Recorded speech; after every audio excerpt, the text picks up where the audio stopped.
Good morning students. आज का हमारा टॉपिक है electric field intensity at any point on the axis of uniformly charged ring. आप समझे हमें करना क्या है इसमें। तो इसमें हम क्या करेंगे, एक नेग्लिजिबल थिकनेस की सर्कुलर लूप कंसीडर कर लेंगे और उस लूप का जो रेडियस है वो आर है और उसका सेंटर ओ है। यानी आप समझे मैंने यहाँ पे क्या कंसीडर किया है, एक नेग्लिजिबल थिकनेस की सर्कुलर लूप कंसीडर की है जिसकी रेडियस आर है, जिसका सेंटर ओ है और इसके एक्सिस के ऊपर, तो इसके एक्सिस के ऊपर, तो इसका एक्सिस क्या है, मान लो इसकी एक्सिस क्या बनेगी, देखो इसकी एक्सिस ऐसे बनेगी। जो लाइन लूप के सेंटर में से पास होती हो और लूप के प्लेन के परपेंडिकुलर हो, जैसे ये लूप ऐसे है तो इसके तो परपेंडिकुलर होनी चाहिए और इसके सेंटर में से पास होनी चाहिए, तो वो होती है एक्सिस। अब चूंकि डायग्राम में तो हम ऐसे कर नहीं सकते तो इसलिए एक्सिस को इधर ड्रा करेंगे। तो मैं जो इसकी एक्सिस ले रहा हूँ वो इसकी एक्सिस ले रहा हूँ ये, लेकिन ये है कैसे वो आप समझ गए होंगे कि एक्सिस क्या होती है, लूप के प्लेन के तो परपेंडिकुलर है और सेंटर में से पास हो रही है, लेकिन इसको इस तरीके से ड्रा करेंगे। और अब इस एक्सिस के ऊपर आपने कोई पॉइंट लेना है, जैसे ये मैंने पॉइंट ले लिया यहाँ पे, पी पॉइंट ले लेता हूँ मैं कि ये पी पॉइंट, पी पॉइंट। अब जो आपका सर्कुलर लूप है वो कैसा है, वो है यूनिफॉर्मली चार्ज। तो इसके लिए हम क्या करेंगे, मान लेंगे कि इसके ऊपर क्या है, Q plus Q charge uniformly distributed है। अब आप समझो, देखो क्या हो गया, आपको चाहिए थी यूनिफॉर्मली चार्ज रिंग, तो आपने एक रिंग कंसिडर कर ली और उसके ऊपर plus Q charge uniformly distributed है, तो क्या हो गई वो यूनिफॉर्मली चार्ज रिंग। अब आपने उसकी एक्सिस ड्रा कर ली, ये एक्सिस हो गई और एक्सिस के ऊपर एक कोई पॉइंट ले लिया, तो हो गया ना point on the axis of uniformly charge ring. Uniformly charge ring के एक्सिस पे कोई पॉइंट, और उस पॉइंट पे आपने क्या निकालना है, इलेक्ट्रिक फील्ड इंटेंसिटी। तो आप समझ गए होंगे इस पॉइंट पे आपने इलेक्ट्रिक फील्ड इंटेंसिटी निकालनी है। तो टॉपिक करने से पहले आप समझे कि हमें क्या दिया जा रहा है, क्या बताया जा रहा है, कहाँ पे निकालनी है। यानी यूनिफॉर्मली चार्ज रिंग के एक्सिस के ऊपर कोई पॉइंट लेना है और उस पॉइंट पर इलेक्ट्रिक फील्ड इंटेंसिटी निकालनी है। अब वो मैंने पहले ही बता दिया, मैं एक बार दोबारा रिपीट कर देता हूँ, आप जरा ध्यान से सुने। मैंने क्या किया, मैंने एक सर्कुलर लूप ले लिया जिसकी नेग्लिजिबल थिकनेस है, जिसकी रेडियस आर है, जिसका सेंटर ओ है और ये उसकी एक्सिस है और एक्सिस के ऊपर ये कोई पॉइंट पी है। जो आपकी सर्कुलर लूप है वो उसके ऊपर plus Q charge uniformly distributed है। अब हम इसे करना शुरू करते, ये चीज़ें हमने मानी है, अब हम इसे करना शुरू करते। तो देखिए कैसे करेंगे, हम क्या करेंगे, इस सर्कुलर लूप के ऊपर, या आप इसे रिंग भी कह सकते हैं, इसके ऊपर एक छोटा सा एलिमेंट लेंगे, छोटा सा, ज़्यादा बड़ा नहीं लेना है, एक छोटा सा एलिमेंट लेंगे। ये मैं ए बी जो है एक छोटा सा एलिमेंट ले लिया मैंने और इसका सेंटर सी है। तो ये जो ए बी मैंने कंसीडर किया है, इस ए बी की लेंथ कितनी है, छोटी सी लेंथ है, छोटा सा लिया है तो डी एल लेंथ है। ये लेंथ एलिमेंट मैंने एक छोटा सा लिया है जिसकी लेंथ डी एल है। अब अगर इसकी लेंथ डी एल है तो इसमें कोई ना कोई चार्ज भी होगा, क्योंकि पूरी रिंग के ऊपर चार्ज यूनिफॉर्मली डिस्ट्रीब्यूटेड है। तो जो लेंथ आपने ए बी लिया है उसमें भी कोई ना कोई तो चार्ज है।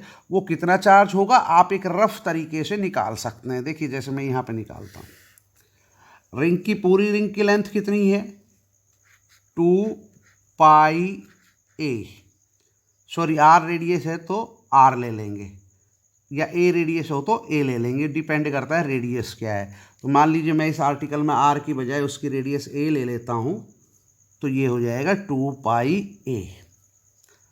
अब ये टोटल लेंथ हो गई 2 पाई ए और चार्ज कितना है इसके ऊपर, क्यू। तो देखिए अगर 2 पाई ए लेंथ है तो चार्ज कितना हो गया Q, यूनिट लेंथ होगी तो कितना हो जाएगा Q अपॉन 2 पाई ए, और इसकी लेंथ तो कितनी है dl, तो dl लेंथ के ऊपर कितना हो जाएगा ये Q अपॉन 2 पाई ए dl, यानी dl लेंथ के ऊपर कितना चार्ज बनेगा, इतना चार्ज बनेगा। तो इस ये चार्ज मान लो मैं dq मान लेता हूँ, तो कितना हो गया dq कितना हो गया Q अपॉन 2 पाई ए।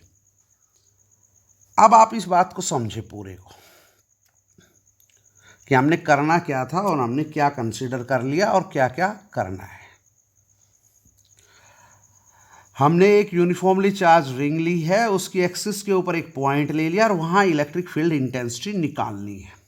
तो उसके लिए मैंने क्या किया, मैंने एक सर्कुलर लूप ली नेग्लिजिबल थिकनेस की, जिसकी की रेडियस जो है वो a है, सॉरी मैं पहले r बोल गया था, जिसकी रेडियस क्या है a है, जिसका सेंटर O है, उसकी मैंने एक्सिस ड्रा की, एक्सिस के ऊपर मैंने कोई पॉइंट P ले लिया और प्लस Q यूनिफॉर्मली डिस्ट्रीब्यूटेड है। फिर मैंने इस रिंग का एक छोटा सा हिस्सा ले लिया AB, और AB की जो लेंथ थी ना वो dl है।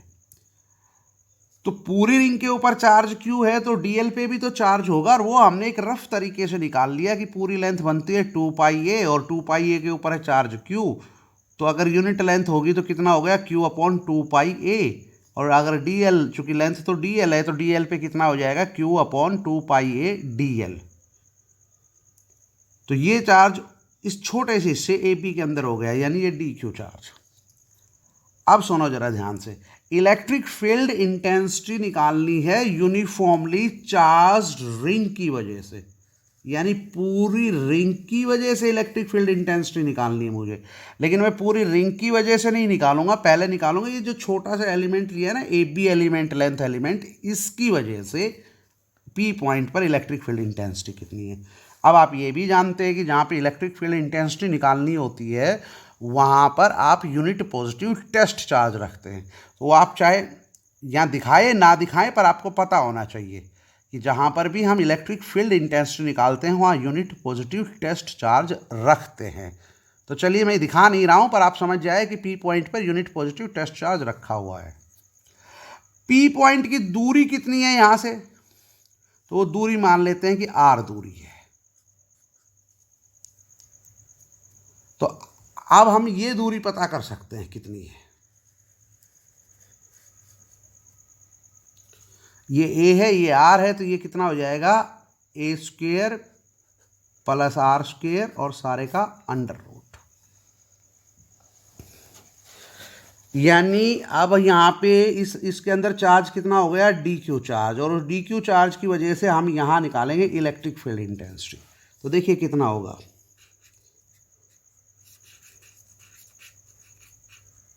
Electric field intensity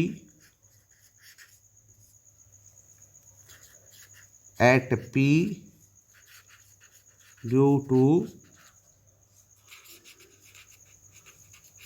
charge element, due to charge element AB, जो AB एलिमेंट है इसकी वजह से। तो चूंकि स्मॉल चार्ज है तो इसलिए इलेक्ट्रिक फील्ड इंटेंसिटी भी स्मॉल ही निकलेगी, DE ये होगी इलेक्ट्रिक फील्ड इंटेंसिटी। फार्मूला लगाएंगे, फार्मूला आप जानते हैं क्या होगा इलेक्ट्रिक फील्ड इंटेंसिटी का, 1/4 पाई एप्सिलॉन नॉट, चार्ज कितना है dq अपॉन डिस्टेंस का स्क्वायर। तो यहाँ से यहाँ तक की डिस्टेंस कितनी है वो आपको दिख रही है, उसका स्क्वायर। तो कितना आ जाएगा A square plus R square. कौन सी डायरेक्शन में, ये बड़ा महत्वपूर्ण है। तो ये P पॉइंट है, तो ये चूंकि ये पॉजिटिव चार्ज है, यहाँ पर भी आपने यूनिट पॉजिटिव टेस्ट चार्ज रखा था, इसलिए इलेक्ट्रिक फील्ड इंटेंसिटी क्या होगी, पॉजिटिव से नेगेटिव की डायरेक्शन में होती है। चूंकि यहाँ तो ये भी पॉजिटिव है, ये भी पॉजिटिव है, पर ये मोर पॉजिटिव है, इसलिए इस डायरेक्शन में होगी। जिस डायरेक्शन में फोर्स लगता है तो ये इलेक्ट्रिक फील्ड इंटेंसिटी इस डायरेक्शन में होगी। तो ये D E electric field intensity आपकी इस डायरेक्शन में हो गई। चलिए मान लेते हैं इस एक्सिस के साथ ये थीटा एंगल बना रही है, मान लेते हैं, हमें पता नहीं पर हम मान रहे हैं। तो अब क्या होगा, अब हम डायरेक्शन लिखते हैं कौन सी है। तो मान लेते हैं ये पॉइंट कितना था, यहां कोई पॉइंट बन रहा है सी डैश, तो कौन सी डायरेक्शन में गया, P C dash along P C dash. अब चूंकि इस इलेक्ट्रिक फील्ड इंटेंसिटी जो है, ये जो इलेक्ट्रिक फील्ड इंटेंसिटी है ये एक्स एक्सिस के साथ, ये मैं एक्स एक्सिस ले रहा हूं, एक्स एक्सिस के साथ थीटा एंगल बना रही है, तो इसका एक कंपोनेंट इधर होगा और वो कितना होगा वो हमको देखना है। तो वो कितना होगा, थीटा एंगल है तो कितना हो जाएगा, डी ई कोस थीटा, और एक कंपोनेंट इसके परपेंडिकुलर डायरेक्शन में होगा तो वो कंपोनेंट इधर होगा, और वो कितना होगा, डी ई साइन थीटा। तो इसके दो रेक्टेंगुलर कंपोनेंट हो गए। अब समझने वाली बात यह है कि हमने ए बी जो एक लेंथ एलिमेंट लिया था जिसकी लेंथ dl थी, जिसके अंदर चार्ज dq था, उसकी वजह से यहाँ पर इलेक्ट्रिक फील्ड इंटेंसिटी निकाल भी दी, उसके रेक्टेंगुलर कंपोनेंट भी देख लिए, सब कुछ हो गया। अब इसके ए बी के डायमीट्रिकल अपोजिट भी तो कोई एलिमेंट होगा ना, जैसे इधर इधर, और ये जो एलिमेंट होगा इसका आप कोई भी नाम दे दें, मैं वैसे ही समझा रहा हूं। ये जो एलिमेंट होगा, इस एलिमेंट की लेंथ भी dl ही ले रहे हैं, इसमें भी चार्ज dq ही होगा, इसकी भी डिस्टेंस यहां से यहां तक इतनी ही होगी, और इसकी वजह से जो इलेक्ट्रिक फील्ड इंटेंसिटी बनेगी वो भी उतनी ही बनेगी, उस डायरेक्शन में बनेगी, और वो थीटा एंगल आएगा। तो उसके भी रेक्टेंगुलर कंपोनेंट होंगे, उसका भी एक रेक्टेंगुलर कंपोनेंट इधर जाएगा और एक इधर जाएगा। चूंकि सब चीज़ें सेम ही है उतनी ही वैल्यू आएगी, इसलिए क्या होगा कि जो इस डायरेक्शन में जो कंपोनेंट बनेंगे वाई डायरेक्शन में, एक पहले ये बन चुका और एक जो इधर से लेंगे इससे बनेगा उधर, तो वो इक्वल है और अपोजिट डायरेक्शन में है, तो क्या करेंगे, एक दूसरे को कैंसिल आउट, और जो इधर बनेंगे वो क्या हो जाएंगे, ऐड हो जाएंगे। अब सिर्फ दो ही एलिमेंट नहीं है, यहां देखिए, अब मैं अगला ये एलिमेंट लेता हूं तो इसके डायमीट्रिकली अपोजिट ये एलिमेंट हो जाएगा, फिर ऐसे ये एलिमेंट लूंगा तो इसके डायमीट्रिकली अपोजिट ये एलिमेंट हो जाएगा, फिर ये एलिमेंट लूंगा तो इसके डायमीट्रिकली अपोजिट ये एलिमेंट हो जाएगा, फिर ये एलिमेंट लूंगा तो इसके डायमीट्रिकली अपोजिट ये हो जाएगा। तो ऐसे आप नंबर ऑफ यहाँ एलिमेंट ले सकते हैं और उनके डायमीट्रिकल अपोजिट एलिमेंट दूसरी साइड बनते जाएंगे, और सबकी वजह से यहाँ पे यही हालात बनते जाएंगे कि उनका एक एक कंपोनेंट तो एक्स डायरेक्शन की जाता जाएगा और एक एक वाई डायरेक्शन में। होगा क्या, ओवरऑल वाई डायरेक्शन के अंदर जो कंपोनेंट बन रहे हैं उन सब का सम जीरो होगा, क्योंकि जैसे इस एलिमेंट का जो इस चार्ज की वजह से जो इलेक्ट्रिक फील्ड इंटेंसिटी बनी, इसका एलिमेंट ये इधर बना, तो इसके जो डायमीट्रिकली अपोजिट था उसकी वजह से जो उसका जो कंपोनेंट बनेगा वो इधर हो जाएगा, तो ये क्या हो जाएगा, कैंसिल। इसलिए सब में ऐसा ही होता चला जाएगा। तो ओवरऑल हम यहाँ ये कह सकते हैं कि डी ई साइन थीटा जितने भी एलिमेंट बन रहे थे उन सब का अगर आप समेशन करोगे तो क्या आएगा, जीरो, क्योंकि वो कैंसिल कर रहे हैं। तो फिर यहां पे नेट इलेक्ट्रिक फील्ड इंटेंसिटी कितनी बनेगी, net electric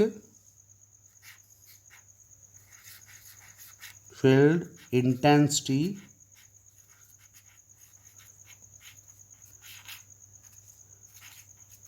at P due to uniformly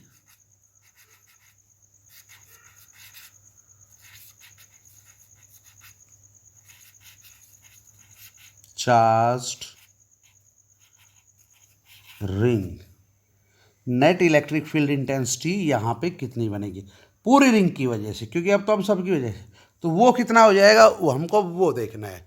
तो उसके लिए हम क्या करेंगे, बहुत सिंपल सी बात है, उसके लिए क्या करेंगे, वो हो जाएगी इलेक्ट्रिक फील्ड इंटेंसिटी नेट ई, ये, और ये कितनी बनेगी ये देखने वाली बात। तो ये बनेगी, अब आपका जो इधर जो जितने भी बन रहे थे उनका समेशन कर दे, यानी डी ई कोस थीटा, इनका समेशन कर दे, तो नेट इलेक्ट्रिक फील्ड इंटेंसिटी इतनी बनेगी। आई थिंक यहाँ तक आपको समझ में आया होगा, कोई दिक्कत नहीं होगी। अब चलो आगे देखते हैं, अब केवल इसको हल करना है। तो देखिए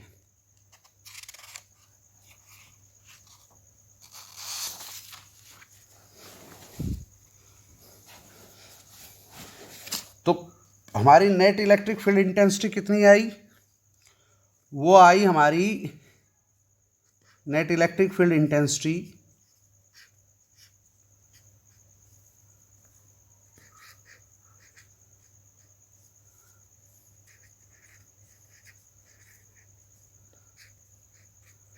ये। अब यहाँ वैल्यू पुट कीजिए, तो देखिए कितना हो जाएगा ये, समेशन डी की वैल्यू कितनी है वो हम पहले ही निकाल चुके हैं। अब देखिए डी की वैल्यू कितनी है, ये रही, तो हम यही वैल्यू यूज करेंगे। 1/4 पाई एप्सिलॉन नॉट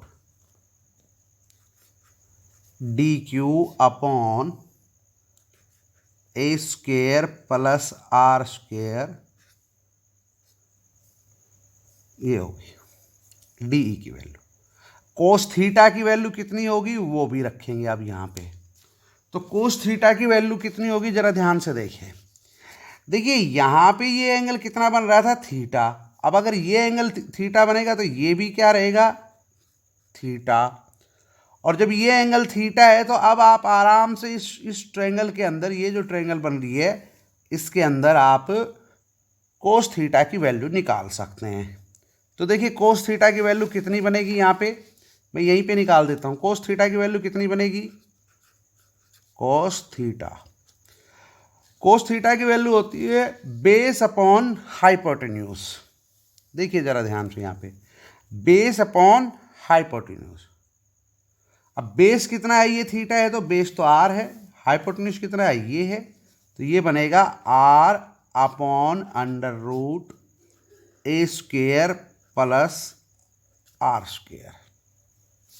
तो कोस थीटा की वैल्यू यहाँ रख दीजिए, तो कितना हो जाएगा, आर अपॉन अंडर रूट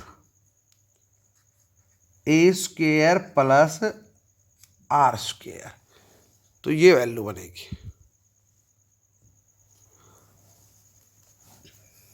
अब आगे हल करेंगे तो कितना आएगा, देखिए ये आएगा summation 1/4 pi epsilon naught 1/a square plus are square, और डी क्यू की जो वैल्यू है वो रखेंगे अब हम।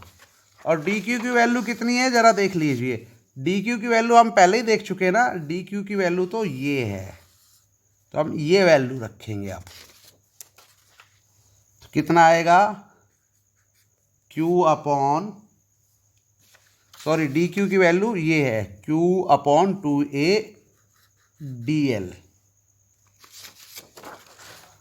तो Q/2 पाई a dl, और ये हो गया R upon under root A square plus are square. अब जितनी वैल्यूज रखनी थी हमने वो सब रख दी। अब क्या करेंगे देखो, अब हम लिखेंगे देखो 1/4 पाई एप्सिलॉन नॉट, ये जो था ये, इसके बाद लिखेंगे Q R Q r upon, और ये इकट्ठा लिख देंगे तो कितना हो जाएगा, ए स्क्वेयर प्लस आर स्क्वेयर, और उसकी पावर कितनी, 3/2। अब क्या बच गया, 1/2 पाई ए। और अब ये समेशन यूज करेंगे किसके आगे, डीएल के आगे, समेशन डीएल। अब आपको समझना पड़ेगा कि डीएल क्या है। देखो डीएल थी इस ए बी लेंथ एलिमेंट की लेंथ, ये थी डीएल। अब अगर इसका समेशन करेंगे तो मतलब ये जितने भी लेंथ एलिमेंट थे ये सारे जुड़ गए।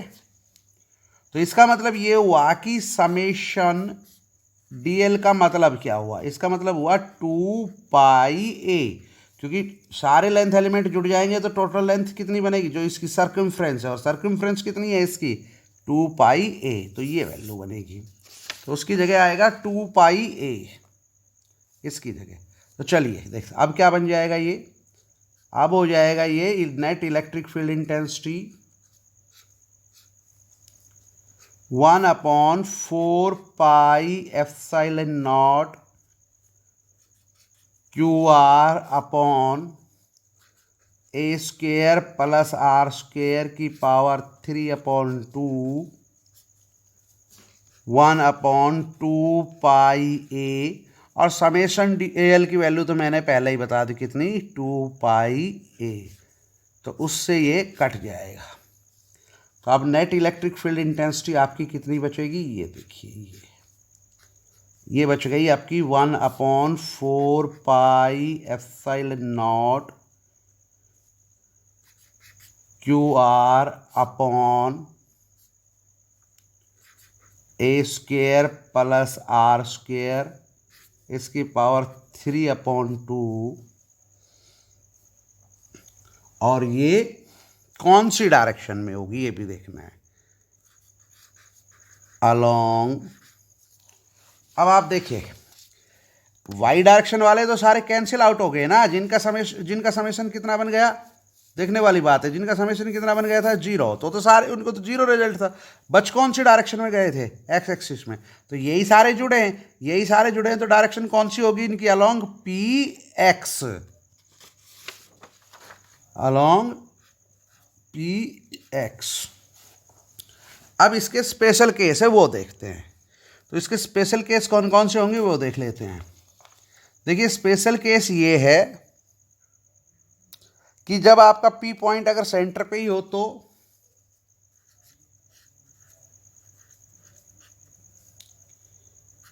Special cases. First, when P point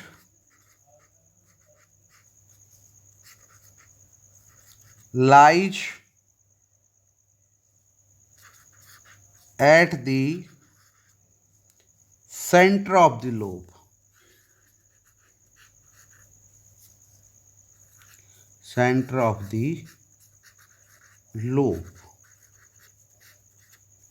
अब समझे ये कहना क्या चाह रहा है, ये कहना चाह रहा है कि अगर P पॉइंट सेंटर पे ही हो तो क्या होगा, when P point lies at the centre of lobe. यानी ये कहना चाह रहा है कि ये P पॉइंट यहाँ होने की बजाय अगर यहीं होता तो क्या फ़र्क पड़ता, कुछ नहीं।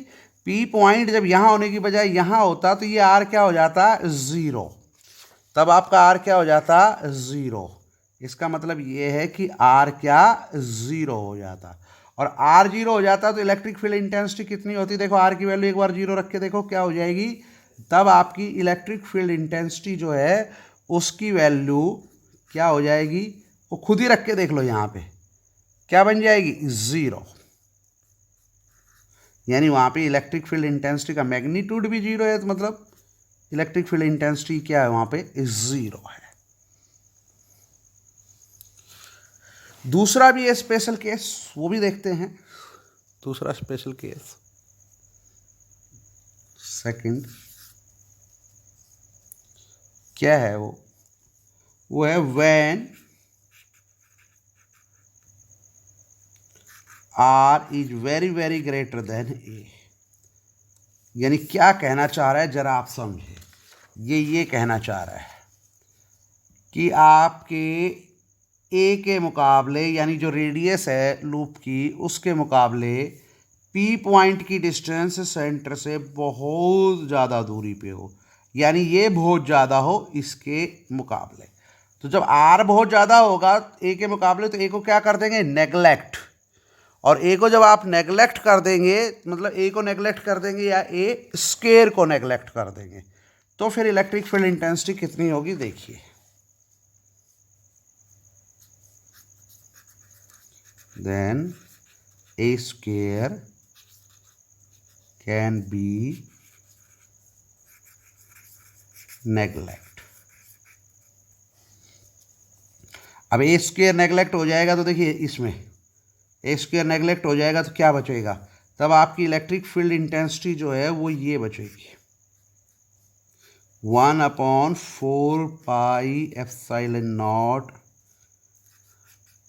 क्यू आर अपॉन, अब ए स्क्वायर नेगलेक्ट हो चुका तो आर स्क्वायर बचा केवल, और आर स्क्वायर की पावर 3/2 यानी आर क्यूब।